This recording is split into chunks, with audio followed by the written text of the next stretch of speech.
नमस्कार प्यारे बच्चों, आप लोग कैसे हैं। उम्मीद करते हैं कि आप लोग बेहतर होंगे और मन लगाकर एग्जाम की तैयारी में लगे होंगे। तो आप लोग के लिए लेकर आए हैं क्लास 10th का साइंस का क्वेश्चन, जो 2023 में सेट ए में पूछा गया है, उसका क्वेश्चन लेकर आए हैं। तो आप लोग इसे एक बार वीडियो को देख लें। तो आप लोग जल्दी से ये वाला वीडियो देखें और एग्जाम में कौन सा क्वेश्चन आएगा हूबहू इसमें दिया हुआ है। ठीक है, तो पहला क्वेश्चन कहता है कि जैव आवर्धन प्रदर्शित करने वाला रसायन क्या है। मतलब जैव आवर्धन प्रदर्शित करने वाला रसायन कौन सा है। तो DDT होगा, बी जो होगा इसका करेक्ट आंसर हो जाएगा। ठीक है, DDT। अगला क्वेश्चन है, दूसरा क्वेश्चन, रंध्र का मुख्य कार्य क्या है। रंध्र जो है उसका मुख्य कार्य क्या होता है। तो गैसों का वियतनाम एवं वाष्प उत्सर्जन करना। बी जो होगा करेक्ट आंसर हो जाएगा। अगला क्वेश्चन हम लोग देखते हैं, वायुमंडल में CO2 का प्रतिशत क्या है। CO2 का कितना प्रतिशत है वायुमंडल में। तो वायुमंडल में 0.03% है। बी जो होगा करेक्ट आंसर हो जाएगा। चौथा क्वेश्चन कहता है कि पौधों में उत्सर्जित पदार्थ है। तो पौधों में उत्सर्जित पदार्थ ट्रैकिया भी है, गोंद भी है, रेजनी भी है, मतलब इनमें से सभी। डी जो होगा इसका करेक्ट आंसर हो जाएगा। पांचवा क्वेश्चन कहता है कि डायलिसिस मशीन द्वारा रक्त का शुद्धिकरण की प्रक्रिया कहलाती है। जो डायलिसिस मशीन है उसमें रक्त का शुद्धिकरण प्रक्रिया क्या कहलाती है। तो क्या कहलाती है। पांचवा का करेक्ट आंसर हो जाएगा डायोमोनिलिसिया। ठीक है, डायोमोनिलिसिया कहलाता है। छठा क्वेश्चन कहता है कि निम्नलिखित में कौन गुरुत्वाकर्षण का उदाहरण है।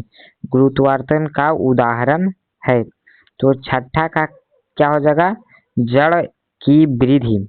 बी जो होगा इसका करेक्ट आंसर हो जाएगा।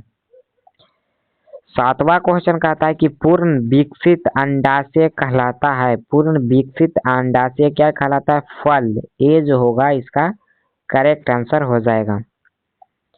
अगला क्वेश्चन हम लोग देखते हैं, आठवां क्वेश्चन हम लोग देखते हैं कि लैंगिक जनन संचारित रोग है। लैंगिक जनन संचारित रोग किससे है। तो एड्स से है। एड्स से लैंगिक संचारी जनन है। सी जो होगा करेक्ट आंसर हो जाएगा। नौवां क्वेश्चन कहता है कि किस पीएच मान वाला विलयन क्षारीय होता है। तो किसका क्षारीय होता है। तो pH मान 11 का क्षारीय होता है। 10 क्वेश्चन कहता है कि चूना जल का रासायनिक नाम क्या होता है। जो चूना जल है उसका रासायनिक नाम क्या होता है। तो कैल्शियम हाइड्रोक्साइड होता है। बी जो होगा करेक्ट आंसर हो जाएगा।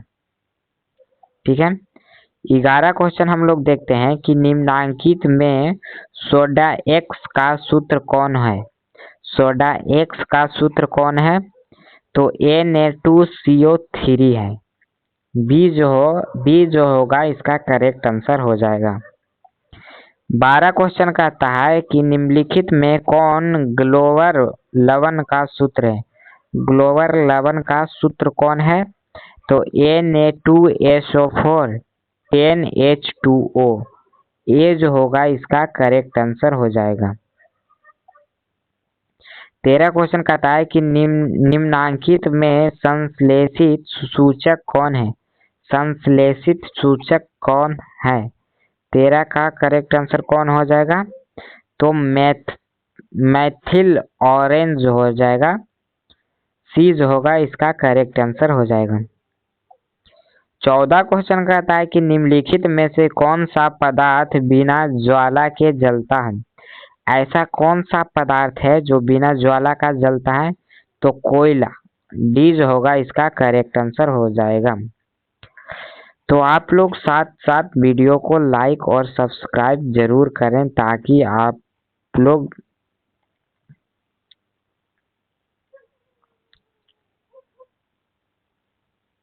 अगला क्वेश्चन है 15 क्वेश्चन कहता है कि उपचयन में निम्नलिखित में से क्या है। निम्नलिखित में से क्या है? 15 का करेक्ट आंसर है डी, मतलब ए भी होगा, बी भी होगा और सी भी होगा, मतलब डी, इनमें से सभी। 16 क्वेश्चन कहता है जल के वैद्युत अपघटन में कैथोड पर कौन सी गैस मुक्त होती है। तो कौन सी गैस मुक्त होती है? तो हाइड्रोजन मुक्त होती है, बी जो होगा करेक्ट आंसर है। 17 कौन कहता है कि संगन माध्यम से विरल माध्यम में गमन करने पर आपतन कोण आई नॉट बराबर और अपवर्तन कोण आर में क्या संबंध है? तो 17 का होगा बी, कोण आई बराबर कोण आर होगा। ठीक है, कोण आई बराबर कोण आर, बी जो होगा इसका करेक्ट आंसर है। 18 क्वेश्चन कहता है कि निर्देशांकी परिपाटिका की सभी दूरियां मापी जाती है। तो सभी दूरियां किस में मापी जाती है? तो ध्रुव में मापी जाती हैं, बी जो होगा इसका करेक्ट आंसर हो जाएगा। 19 क्वेश्चन कहता है कि निम्नलिखित में से किस धातु को सोलर सेल बनता है। सोलर सेल बनता है तो 19 क्वेश्चन कहता है कि किस धातु में सोलर सेल बनता है। तो किस में बनता है? तो सिलिकॉन में बनता है, सिलिकॉन में बनता है, बी जो होगा इसका करेक्ट आंसर हो जाएगा। ठीक है, अगला क्वेश्चन हम लोग देखते हैं कि लघुपथ के समय परिपथ में प्रतिरोध होता है। तो किस में प्रतिरोध होता है? तो प्रतिरोध बहुत कम हो जाता है। क्या होता है? बहुत कम हो जाता है। कहता है कि 100 वाट 220 वाट के एक बल्ब 10 वाट विभवांतर आरोपित करने पर प्रवाहित धारा विद्युत धारा होगी। तो विद्युत धारा कितनी होगी? तो विद्युत धारा जो है 5/11 एंगस्ट्रॉन होगा, सी जो होगा इसका करेक्ट आंसर हो जाएगा। अगला क्वेश्चन हम लोग देखते हैं कि 22 क्वेश्चन कहता है कि विद्युत बल्ब के फिलामेंट का द्रव होता है। तो फिलामेंट का द्रव क्या होता है? तो फिलामेंट का द्रव जो होता है वो टंगस्टन का होता है, बी जो होगा इसका करेक्ट आंसर हो जाएगा। 23 क्वेश्चन कहता है कि प्रकाश का न्यूनतम तरंगदैर्घ्य कितना होता है। तो प्रकाश का न्यूनतम तरंगदैर्घ्य 100 nm होता है, सी जो होगा इसका करेक्ट आंसर हो जाएगा। 24 क्वेश्चन कहता है कि वैद्युत प्रतिरोध के कारण चालक में उत्पन्न होता है। तो चालक में क्या उत्पन्न होता है? तो चालक में ऊष्मा प्रभाव उत्पन्न होता है, सी जो होगा इसका करेक्ट आंसर हो जाएगा। 25 क्वेश्चन कहता है कि ऑक्सीजन के परिवहन के लिए जिम्मेदार रक्त का घटक है। जिम्मेदार रक्त का घटक कौन है? तो जिम्मेदार रक्त का घटक है आरसीबी है, आरबीसी जो है रक्त का जिम्मेदार घटक है, ये जो होगा इसका करेक्ट आंसर हो जाएगा। 26 क्वेश्चन कहता है कि क्रीमरूप परिशेषिका किसका हिस्सा है। तो क्रीमरूप जो है परिशेषिका किसका हिस्सा है? तो आहार नाल का हिस्सा है। किसका है? आहार नाल का, ये जो होगा ये करेक्ट आंसर हो जाएगा। 27 क्वेश्चन कहता है कि आकाश की ओर प्रवाह की गति को क्या कहते हैं? प्रकाशानुवर्तन कहते हैं। 27 का करेक्ट आंसर क्या हो जाएगा? डी, प्रकाशानुवर्तन कहते हैं। डी जो होगा इसका करेक्ट आंसर हो जाएगा, सॉरी डी हो जाएगा, ठीक है, क्या है, डी। 28 क्वेश्चन कहता है किससे बचने के लिए आयोडीन युक्त नमक का प्रयोग की सलाह दी जाती है, तो घेघा से, किसके लिए, घेघा, बी जो होगा इसका करेक्ट आंसर हो जाएगा।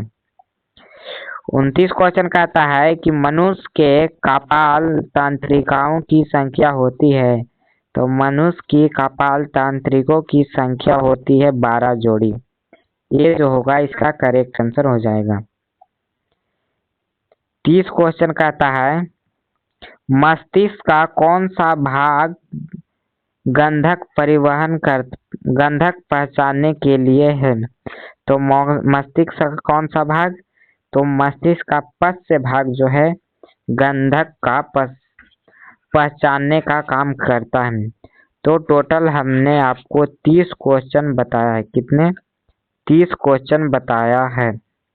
तो आप लोग इस 30 में से पूरा को देख लें, इसी में से एग्जाम में आएगा। और इस वीडियो को आप लोग ज़्यादा से ज़्यादा शेयर करें, और ये वीडियो सुबह 6:30 में आपको मिल जाएगा, और इसे ज़्यादा से ज़्यादा आप लोग देखें और मेरे चैनल को सपोर्ट करें। अगर इसका पीडीएफ सुबह चाहते हैं तो मेरे व्हाट्सएप ग्रुप में जुड़ जाएं, इसका पीडीएफ मिल जाएगा। फिर मिलते हैं अगले वीडियो में, तब तक के लिए जय हिंद, जय भारत। हंसते रहिए, मुस्कुराते रहिए और मन लगाकर पढ़ाई करते रहिए।